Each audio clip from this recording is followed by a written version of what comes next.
Okay, hello everybody. Welcome to the How to Podcast series. I love having fellow podcasters on my screen.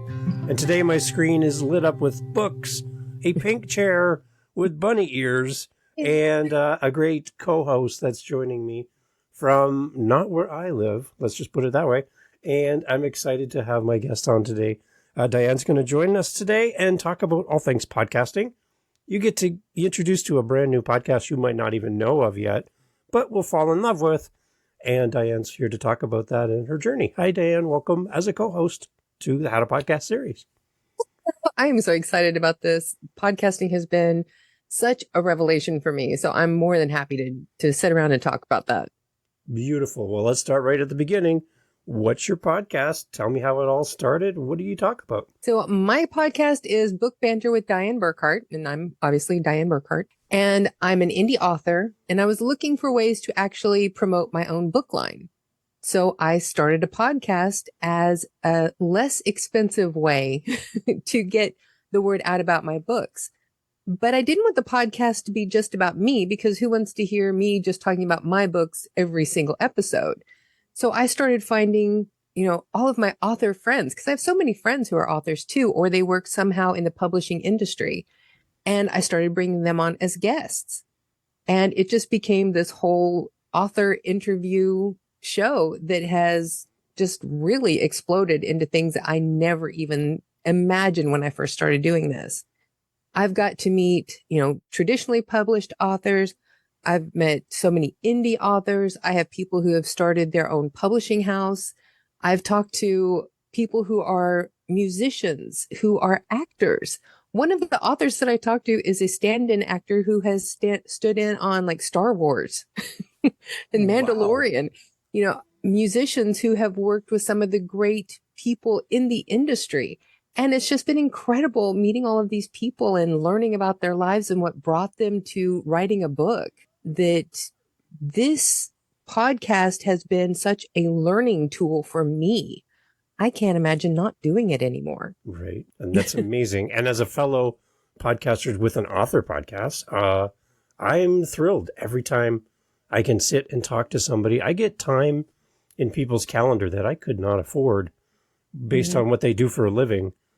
I couldn't afford their billable hourly rate because they are super professional people. But the moment you reach out and say, hi, I have a podcast, I'd love to hear about your book. It's like, when can I sign up? It's amazing. Oh, yeah. And the networking that I've been able to do with other authors is something that I never would have been able to do. I never would have connected with these people if I hadn't started this podcast. Because here, I'm an American living in Germany. Right. The people who I've connected to as authors here, they all speak German, and my German is not good enough to have in-depth conversations about the things I would like to have in-depth conversations about. So I needed to find a way to connect with my other English-speaking authors. And this podcast has been phenomenal. I have learned more about SEO to improve my own website and social media, and different marketing techniques, how to use AI technology to try to create better book covers, and just all kinds of things. And I learn each little bit from every one of the guests who come onto my podcast. It has been the best networking source that I have ever come across here. Okay, so maybe we get some inside information here. Podcasting in Germany, how big is it? English podcasting, is it big? German podcasting? Can you give us some insight on what's going on where you are? I think, honestly, podcasting is becoming big everywhere. Good. And it's just such a great medium that people have found to be able to sit in their home and connect with the world. Right. And whenever we had everything going on with COVID, people needed that outlet because you couldn't go out into the world to connect with people. So podcasts really opened up a lot for so many people that they didn't have any other way to have conversations like this. I know. This is crazy. We're talking across the world to each other, and it's like you're in the next room. I love it. So early days for your podcast. I think you're saying you're going into season 2 now. Is that correct? Yeah, I'm about 2/3 of the way through my second season. Okay. I go around to the 1st of December and then I take a hiatus until the first week of February. Good. And that was when I began my podcast. The first season was the first week of February. Okay, so I haven't done seasons yet on any of my shows. Tell me what happens at the end of one season and before the next season? What happens in the gap? Do you look at your stats? Do you look at your listenership? Does anything unique happen in that break period? A lot of it's just that's my downtime when I can actually start planning what I want to do different for the next season. Good. And it's like this season, I started looking more. I haven't found a good transcription service so that people who are hearing impaired or cannot or just don't like listening to podcasts could read the transcripts. So I was trying to think of a way to reach those people that I could afford. Mm-hmm. And so I'm creating Book Banter Magazine, which is a magazine companion to the podcast. Oh, wow. Okay, slow down. That's amazing. Keep going. This is great. It's going to be a flip book magazine that'll be available on my website, and it will feature all the authors and their work that have been in my podcast. And for people, I've come across a few authors who like the idea of doing an interview with me, but don't like doing podcasts. So I've done a written interview with them, and they're the ones who are going to be exclusive to the magazine. Ooh. So that there will be, exclusive content for that to draw people to the magazine that they don't get in the podcast. So each one is going to have something unique, but they're tied together. Wow. What a great idea. Where did you get this idea from? Because there's people writing really fast right now going, I have to write this idea down.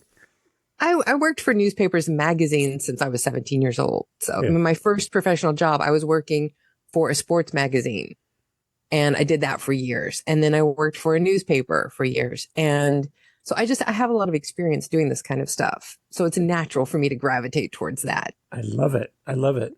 What happens to your listenership during that break? Do you see people still coming back, still listening to the podcast, even though it's not actively releasing? The reason I'm asking is it seems like the popular thing that we hear is if you stop podcasting for any length of time, for a break, for a season or whatever, that your listenership's just going to go and just stop. Nobody's going to come back. I do rebroadcast like the best of. Oh, good. And I do kind of re-scramble them a little bit. Like somebody that maybe had 2 or 3 episodes that I split their interview up in, I'll condense just the best stuff down into one episode. And I broadcast those as just rebroadcast while I'm on hiatus. Nice. Well, there you go. So there's still something showing up in their feed, and your feed's still active with new stuff. Okay. Yeah. I love that. That's really, really good. What is the response from authors about the magazine idea? And I love the idea that some authors don't want to come on a podcast. I've dealt with that too. Mm-hmm. How's the magazine idea? They love the idea as a guest? Yeah, they all love it because I've told them this, like the flip book program that we're looking at purchasing, which I'm getting next month. It will allow me to put in live links. They can put in book trailers. It will have, they can click and buy the book. So they love this idea. And one of the things that I plan to do too is I have a book buying guide that I want to put together, just like a catalog that's going to come out for Christmas. And it will list every author. They will have at least a page in this book buying guide for every author who has been on my podcast since season 1, since I wasn't doing this at the end of season 1. Going forward, it will just be the authors from each season in that next buying guide. And people can flip through. They'll see, okay, I need something for young readers. Where are the authors who do young readers? Oh, here's a section of young readers. Here's a section of sci-fi. Here's a section of horror. And then they can just go there, find the books that they want, click, and go to the buying page. That's amazing. I love that. Wow, you're making my brain spin. I love this. I knew this was going to happen as soon as I met you. This is really cool. Wow. Okay, so for your podcast, what have you learned about yourself as a podcaster from the very beginning? We kind of talked about this before we record. The very beginning to now. How have you changed? You personally changed as a person because you have a podcast. I'm so used to since I am an American living here in Germany and my German is not good enough to really have good conversations. I'm used to just being in the apartment, writing, being quiet. And I know from school, I was one of those kids that always got in trouble for talking. But in the last few years, I've just been here. I've been so quiet, talking to my husband, talking to my dog. And then I get on these podcasts. I'm like, oh my God, how I need to shut up. I'll sit there and tell somebody that we're going to have like a 20, 30, 45-minute conversation. And 3 hours later, we're finally getting off, Wow. the conversation. And it just made me realize that human connection is something that I had been missing. And the podcast fills that need for me. And I didn't even really realize it was missing till I started doing it. Right. So new podcasters listening to us, and they're thinking about starting a show from your spot, your vantage point. What would you say to a new podcaster and encouraging them to get behind the microphone and hit record? Just absolutely just do it. Just take the leap of faith, because so many people get scared of doing things like this, about putting themselves out there, but you can do it scared. You don't have to let the fear stop you, because almost everybody who does it that first show, they've got nerves. They're worried that they're going to stutter. They're going to worry that they're saying, and taking long pauses to think of something. That's why editing equipment was invented. It's Yes. So they don't need to worry about those things. Those are very human things to do. I have a bad habit of hitting my microphone when I talk, and, I have to edit that out of my podcast. Those things happen to everybody. The only thing is, if you let it stop you from doing it, you're missing out, and you could be missing out on something great. It's one of those things where if you don't ask the question, the answer is always no. So if you don't try it, you're never going to have that experience. You never have the opportunity of having that great thing in your life that you love to do. And that would be a horrible thing to miss out on. From your point of view as well, any ideas around those who have a podcast on little improvements that you've made as you've kind of worked through your podcast, little things you've done, you've tweaked, you do things differently now in this season than you did in the first season? What kind of things have you approached differently as a podcast? I have definitely upgraded some of my equipment because when I first started out, I had just a little USB mic, and I didn't have an interface, and I had just, some very basic programs, and I did get like a nice microphone set up. I got a very simple, Tascam, the basic Tascam interface. And those things just made such a great improvement in the audio quality of what I can get from my guests that I have online. Because I can tell you, whenever I first started out, I did not have a way to get their voice from the computer, because I didn't have that interface, and I wasn't using Zoom. I was using just Facebook Messenger to talk to people. Okay. And I would set up a Kleenex box on my desk, and then I would put my eyeglass holder on top of that, and I would set my cell phone on top of that, and I was recording their voice through Messenger on the cell phone. Wow. And then recording my voice on the computer with the microphone. Yeah. That's how I did a lot of my interviews in the beginning, because this is like a two-way mic where it records from each side, but it doesn't record from like all the way around. So I had the cell phone sitting on one side and then me on the other side. And it was crazy. It was really hard to clean up the sound and make it sound good. But, I managed to do it with like lots of filtering and boosting, and was able to do it. But once I bought, just a few extra pieces, it became so much easier. And it wasn't as expensive as I thought it would be. Yeah, right. And your search for transcriptions, talk about that. Like, where are you at with that? I'm still just trying to find places that have like good reviews and have reliable actual transcription. That there's so many things that you can do with like closed captioning on audio and video now, but they're not always really good and accurate, and you have to do a lot of editing to it. And I was trying to find something that has good reviews, that has minimal amount of editing, because the whole thing is I don't want to sit there and have to read the entire interview to make sure that it's all cleaned up and accurate.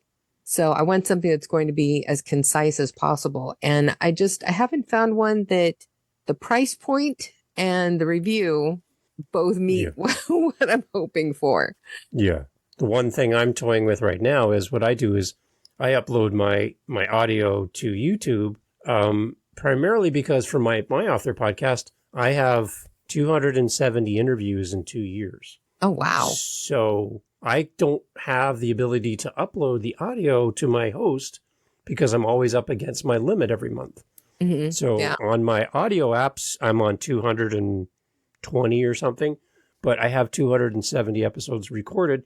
So I have this extra content that I can't put in the world because of the limit. So I go to YouTube and I just upload the audio with an image. I know everybody doesn't like that and people get all upset when I say that, but I do it because I treat YouTube as a Google Drive that everyone has access to. And my guest gets their interview like the day we recorded or the next day. I do the editing right away because it's fresh for me. So they get their episode. It's all done. But I tell my listeners, if you have listened to everything I've recorded, then jump to YouTube and you can hear what I recorded yesterday. You get the advanced listen that no one else knows and hasn't heard yet. You get to jump the line.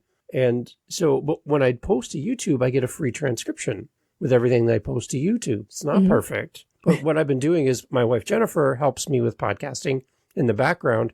And what she does is she listens to the podcast while she's making sure I don't make any mistakes, because she's really good at helping me uncover those, because I make some good ones. And she listens to the podcast and looks at the transcription and edits while she's doing that and hands me back an edited transcription through human ears, not AI specifically.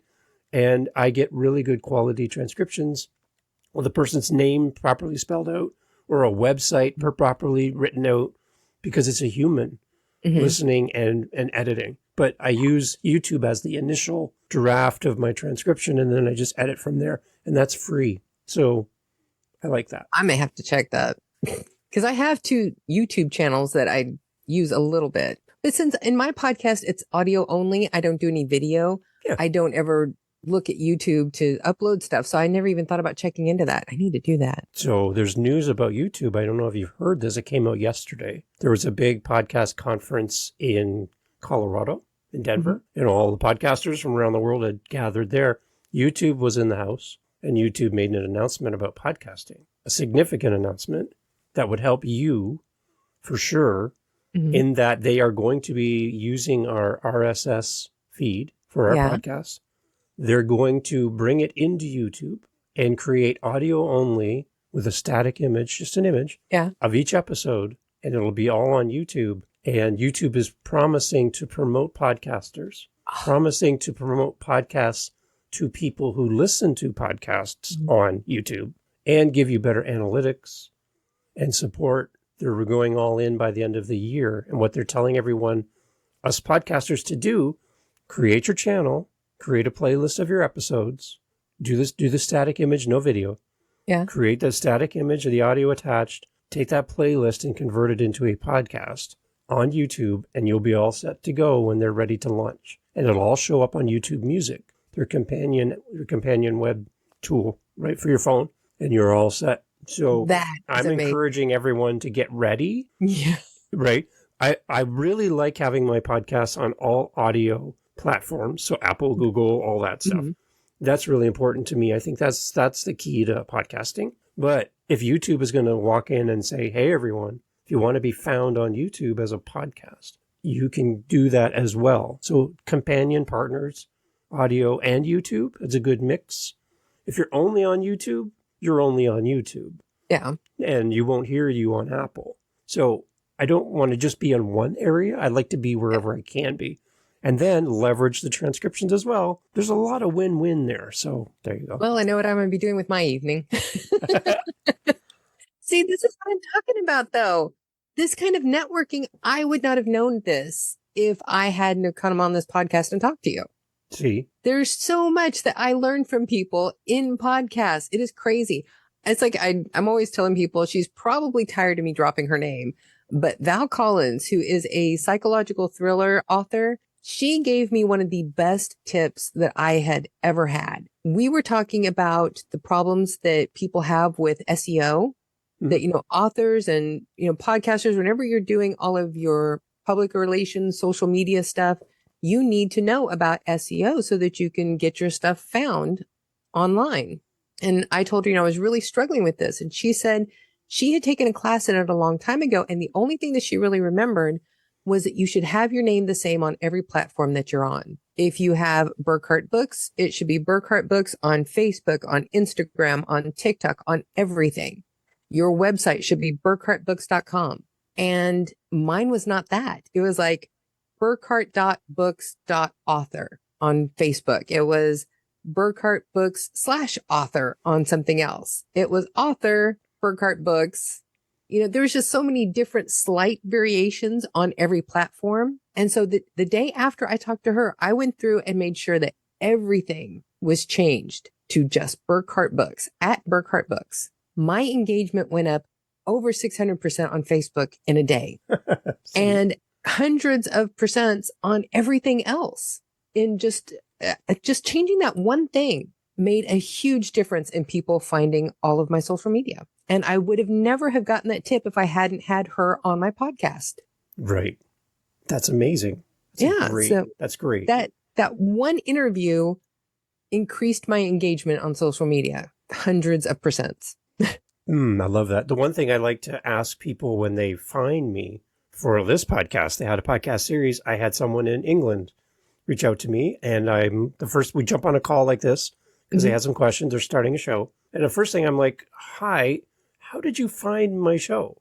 And they said, well, I went to Google and I typed how to podcast. Ah, nice. Which is the name of the show, right? So it's pretty straightforward what the podcast is about. And he said, I listened to 2 episodes, and I'm like, yeah, that's the person I want to talk to. And I'm like, okay, great. So whenever I have a chance to talk to anybody, I always ask them, how did you find me? Because whatever the answer is, I want to do more of that. Mm-hmm. Instead of spending my time putting effort and money into something that's not giving any results. Yeah. If people are sitting in front of me on the screen and they're telling me I found you because of Instagram, or I found you because of your website, whatever, I'm going to put all my effort into that because it's working, because the person's right in front of me. So that's kind of the one thing I always try to do. Well, and that's really significant too, because of how I found you was through a publicist that I was working with. I was working with her. She promotes people on podcasts. She's been feeding me author guests for my show, so I don't have to hunt them down. I tell her what I need, and she's like, oh, well, I have this author. I have this author. They fit what you need. Here you go. And she suggested that I contact you because she thought that you and I would get along. Oh, we're going to get along. This is great. You're teaching me so much. I love this. And I tell you, that is one tip that I always like to tell people. Whenever you're trying to search for guests for your podcast, search for podcast guests or podcast booking agencies and let them know about your podcast, and they will bring you guests because that is their job. They're getting paid by these people to get them booked on podcasts. So you have to let them know, I have this podcast. This is who I'm looking for. And they will just bring you people to interview. And if you're a guest on a podcast, look through the past guests on the show you just left or you're just on. And if you find someone else in your genre that writes like you or you want to meet, reach out to them and say, hey, I was just on Dianne's podcast. She's amazing. And I noticed you were on episode 5. I would love to meet you. We both have something in common. We were both interviewed by Dianne. She's awesome. But hey, I'd love to meet you, and I'd like to swap stories and connect with you because we're both guests on the same show. So you can build your network just by being guests and then going through the past library of other guests. You already have something in common, so use that. So as a matter of fact, when I was going through your guest list, I saw that you had interviewed Wendy Jo Cerna. I'm like, oh, she was on my show. I love her. See? There you go. Wendy Jo, we love you. See? Like, that's what I love. And you start seeing this community being built through guesting, through hosts meeting hosts, podcasters meeting podcasters. And that's the beautiful thing about this. And I think a lot of new people to podcasting don't really grasp this until they get in, is that as podcasters, I would say for the majority of us, we're all about working together. Here we are, 2 competing podcasters with author podcasts. We should be going toe to toe, stealing ideas and burying the other person. That's how the world works. But no, let's work together. Let's build community. Let's help authors sell books. Let's tell their stories and support each other. It feels so good in podcasting when you meet quality people who love serving others. That's like the best feeling ever. Most definitely. It's like I was even here sitting here thinking, okay, I know this author and this author and this author that I need to tell you about after the show because they would be great for your author podcast because they were just such fun interviews. Yeah. Right. I'm doing the same thing as I listen to you. I'm like, oh, you're some people you got to meet. Well, there was an author that I just recently interviewed too. I think her episode comes up next week on my show, but she was actually a journalist back in like the 60s and 70s and got to interview like John Wayne. She got to follow Her Majesty Queen Elizabeth around when she was visiting the U.S. I mean, the conversation was just inspiring, the things that this woman has done. And now she writes mystery books. Wow. For you, what do you see as the future of podcasting? What are you thinking about? What are you dreaming about for your podcast beyond where it is right now? Where do you see it going? I honestly, I've been trying to bring on more industry professionals to talk about how their position can actually help indie authors. And I've been trying to find some ARC readers who would like to come on and talk about what it's like to be an ARC reader for authors and the things that entails for, the different genres, how people want them to give them feedback and what they're looking for, and just trying to get more into the whole issue of publishing, not just talking to authors, but being a resource of information for authors as well. And I just want to try and cover as much as I possibly can about the whole industry of publishing, because there's so many things in this field that people don't realize exist. Because a lot of people think, okay, an author sits down, they write a book, they get it published, they're done. That's the easy part. And that's like the least amount of work that you have to do. Because even if you're a traditionally published author, unless you're somebody like Stephen King, big publishing houses are not going to put marketing money behind you. Right. You still have to do all of your own marketing. You still have to build your own website. You still have to get all of your social media going. You still have to do all of the groundwork. And a lot of people who even get a traditional publishing deal, they get their book and like, oh, this is great. Now what? And they have no idea what to do next.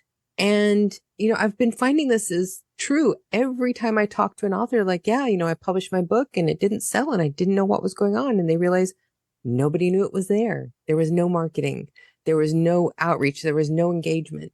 And so I want to try and be, not just bring authors to readers to find, more information about who they want to be reading, but I want to be able to provide information to authors how to get their word out, how to do their job better, how to actually market and get that engagement that they need to become that best-selling author. Because you can write the best book in the world, but if you don't have that market engagement, it's not going to go anywhere. Right. And that's a sad thing because there's some amazing stories out there that people need to know about. And they're just sitting on a shelf or sitting on a website somewhere and nobody's clicking add to cart. But if they only knew, right? And that's why I love bringing those authors on and letting us hear their voice and their story. And you go, I can't wait to buy that book. Like that person is amazing. Like that's really, really cool. For me, looking into the future for podcasting, I'm just seeing it become more and more common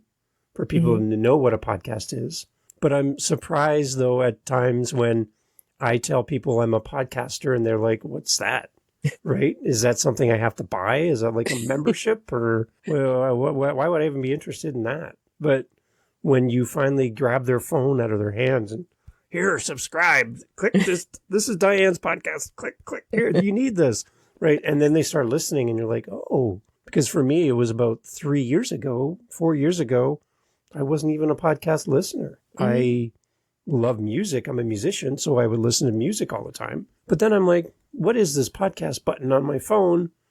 I don't know. I'll push the button and see. I thought it would be annoying to have someone talking to me in my ear while I'm trying to do something. Be like, well, who's talking to me? Like, I'd rather just listen to music and do this kind of stuff. So, but I hit play on an episode and I fell in love because I got to connect with a person I never met who took me on a journey and introduced me to some amazing people that I would never know otherwise, and books I would never know about. And I just felt like I found like I was like in an inside club that nobody knew about.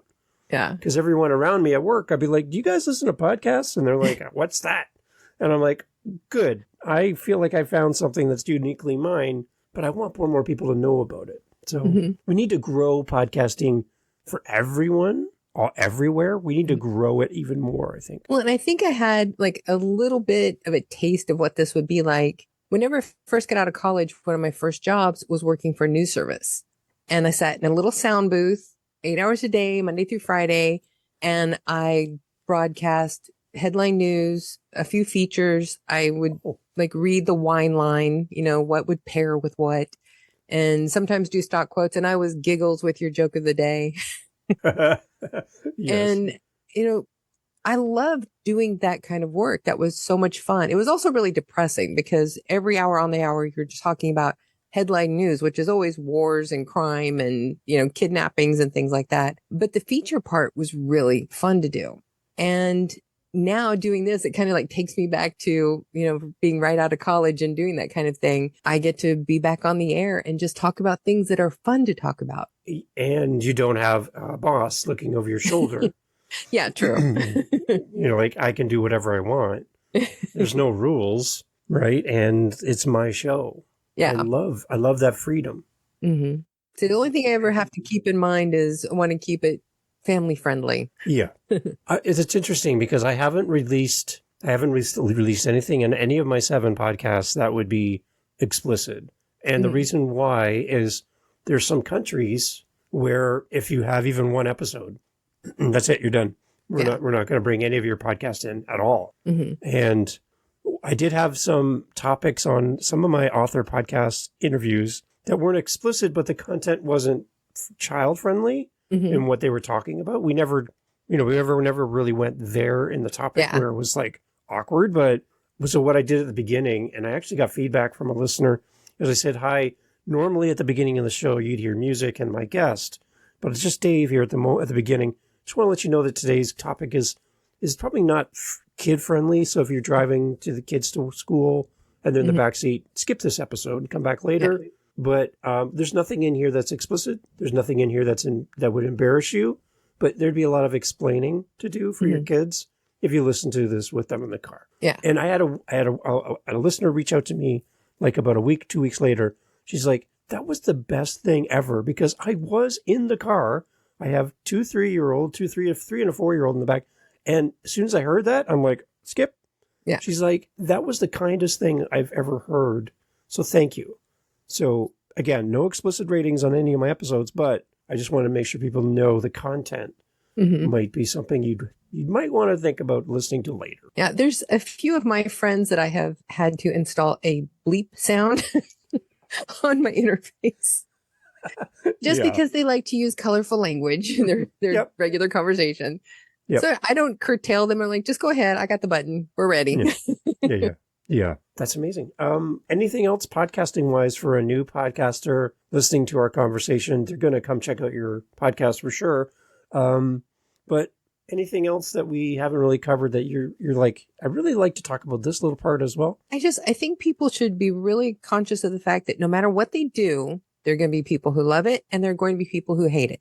You cannot escape that. It's just human nature.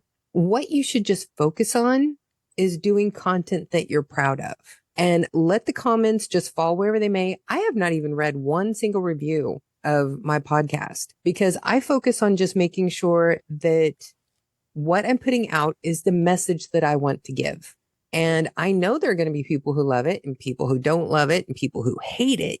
It's just going to happen because anytime you put something up on social media out in the world, on the internet for people to judge, you're going to get judged. You can't avoid it. It's going to happen. So just walk into it knowing that and be prepared to just ignore it. As long as you know that what you're doing is good, honest work that you're proud of, that's all that matters. And just let everything else fall to the wayside. Amazing. Yeah. And I did an episode of that here on the How to Podcast series, episode 76, where I talked about 6 ways to deal with a hater. And I had a hater, not regarding to podcasts, but in life. I had a hater and how I handled that. And that episode, this is not normal. And I'm not telling everyone this is normal. Most of my podcast episodes in the beginning were 10 listens, 15 listens. That episode alone has 39,000 listens. I don't know what I don't know what happened. I have no. I haven't been able to recreate it, so I'm not an expert on how to do that. But for some reason, that episode has really hit and really clicked with some people, and I still get comments. That's a long time ago that I did that episode, but I just think it's something we all deal with. We all deal with people who love to hate, and even if they don't even know you, just the fact that you're putting yourself out there makes you a target to some people, and they're just going to come for you. And you know what? It's going to happen.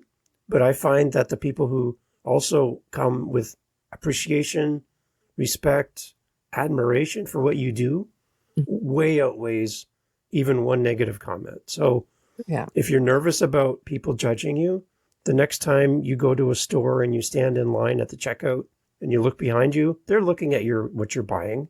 They're like, are you serious? What's all that junk food?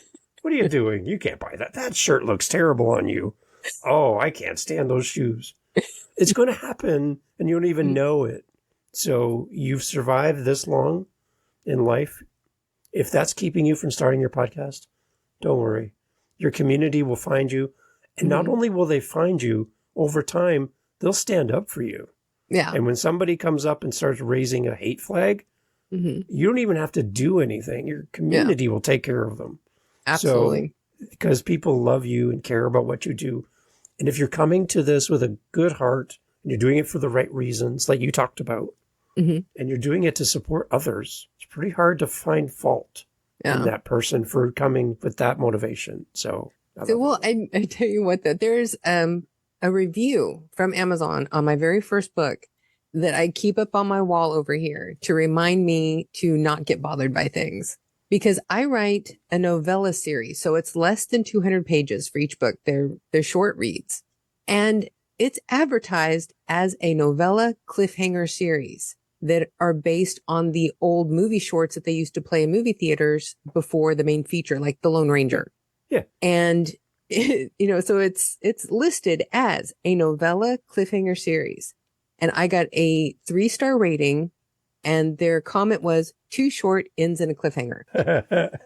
So they basically complained about my book for exactly what I advertise it as being. And it cracked me up so much that they're sitting there grading me down for giving them exactly what I'm telling them I'm going to be giving them. And that set the tone for me ever since for how I respond to reviews, because that told me that no matter what you do, people will find something to find fault with you if they want to. It doesn't matter what you do, because this person literally graded me down for giving them exactly what I said I was giving them. That is so cool. I love that. I had an author on, and he wrote his first novel. His first couple chapters, he purposely did a slow burn. He really wanted to build the character and the plot and the story. And he really purposely went slow, where he would normally just write at a different speed and the whole story would be different. And then the story kicks up. And his review was too slow, too boring. I couldn't get past chapter 3. And he's like, so he did the exact opposite on his next one. And they're like, too fast. Couldn't understand it. He's like, you know what? It doesn't matter. Yeah, that's why I always say, just do what you're proud of and let the reviews fall where they may, because you can't do anything about it. See? And that's why I'm so glad you're here. I don't want to keep you too long because I know you got lots to do. As far as your podcast, again, send everybody to where you are. I would love to have you back, by the way, in the future. Oh, I'd love to. And continue the conversation because you have so many great ideas. I have a full page of notes now, which is great. Tell everybody where you are, how we can listen to your show again. So my podcast is Book Banter with Dianne Burckhardt.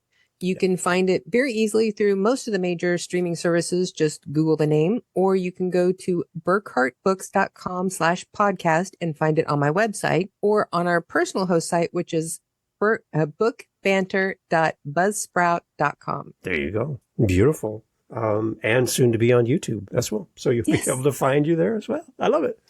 For that, I would give you a tip. I use a website called oneimagevideo.com, and it's free, oneimagevideo.com. I don't get paid for this because it's a free site. And all you do is upload your YouTube thumbnail, in one little spot, and then you upload your MP3 in another slot. They give you back an MP4 where the audio and the image are attached, and then you upload that to your YouTube channel. You're done. Oh, nice. It's so easy. It doesn't cost you any money. I love this. I love it so much. I love things that are free. I actually, are you ready for this? I have podcastforfree.com. Oh, wow. I bought the website. I don't know how I got it, but podcastforfree.com is all of my tools that I use that are all free. You don't have to pay for anything. So I have a bunch of different things that podcasters need. And if you don't have any money, or if you have 7 podcasts and you can't afford 7 times the price of everything, which you can't, then podcastforfree.com has all your information. So if you're interested, you can go there and that out. check it out. You can see what I use.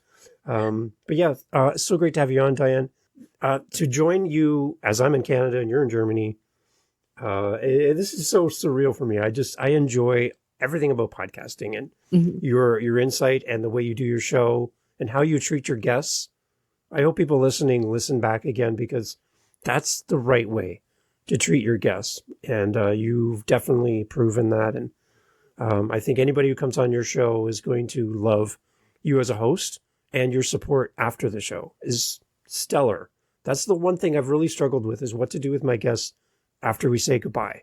And you are really making me think. So I love when somebody makes me think. That's great. One of the things that I've just started doing is making reels that are a compilation of different authors in the same genre. Like I took like a hit off of the Got Milk thing, and I put like comic books, and it'll have my comic book authors and their comic books, like Westerns, and it'll have my Western authors that I've had on. And stellar. I just spread the stuff all over my social media. And it's like, I've got one for horror authors. I've got one for cozy mystery authors. So I'm just trying to mix and match and find different ways to promote people, however I can. I have a music podcast, and what I do there is I look for new releases. So when an artist is promoting their new song, on Instagram, I do a story. I do the stickers, and I include the music from their new song, and I tag them. I do little things to their artwork to make it kind of cool. And I get feedback from artists saying, hey, who are you? Thank you. Can I come on your show? It's like, yes, I would love to have you on my show, artists that I admire. And simple things of giving like that open the door for people you haven't even met yet. Oh, yeah. And opens the door to be like, who is Dianne and how do I get in her world? Just because you keep giving and giving and giving, that opens the door. So that's another way to find a great guest. Yeah. Well, and plus it's like with the magazine and the book buying guide, all of these things, it's free to the people who are on my show. Right. I'm not charging them anything to be in these publications. It's just more publicity for the show. So good. I'm going to go upstairs and tell my wife, and she'll be like, okay, what is it now? I'm like, I just met with Dianne. I got some great ideas. She's so amazing. So please come back again. Like you said, I would love to have you back and continue the conversation. And you're going to be on Living the Next Chapter, which is making me nervous because I'm going to have to be a great host for you there, because you're a great host as well. So thank you, Dianne, for making time for me. And everyone, please go listen to the podcast. We'll have links to everything we talked about here. And if you were interested in that buying guide magazine, please use the links, reach out to Dianne, and make sure you check that out. That's a great idea. So thank you so much for being here. Thank you. This has been so much fun.